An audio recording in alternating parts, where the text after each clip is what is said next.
జగన్ విమర్శలు.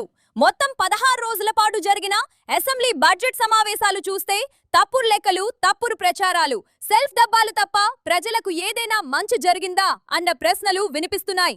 ఆ 16 రోజుల అసెంబ్లీ సమావేశాలు చూస్తే ప్రజలకు మాత్రం ఒరిగింది సున్నా అనే విమర్శలు వినిపిస్తున్నాయి. చంద్రబాబు నాయుడు గారేమో తన కొడుకును జాకీలు పెట్టి ఎత్తాడు, తన కొడుకేమో చంద్రబాబు నాయుడుని జాకీలు పెట్టి ఎత్తుతాడు, వీళ్ళద్దర్నీ పవన్ కళ్యాణ్ జాకీలు పెట్టి ఎత్తుతాడు అంటూ విమర్శలు చేస్తున్నారు. అసెంబ్లీ మొత్తం పరనింద, ఆత్మస్థుతితోనే సాగిందని వ్యాఖ్యలు వినిపిస్తున్నాయి.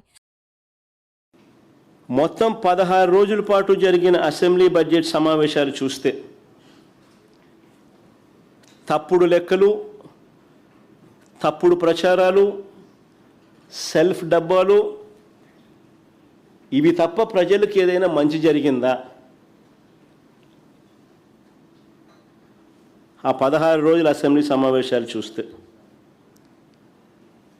ప్రజలకు మాత్రం ఒరిగింది సున్నా.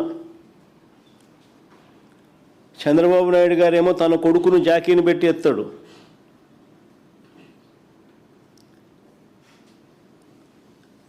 తన కొడుకేమో చంద్రబాబు నాయుడిని జాకీలు పెట్టి ఎత్తుతాడు, వీళ్ళిద్దరినీ పవన్ కళ్యాణ్ జాకీలు పెట్టి ఎత్తుతాడు. అసెంబ్లీ అంతా ఇదే.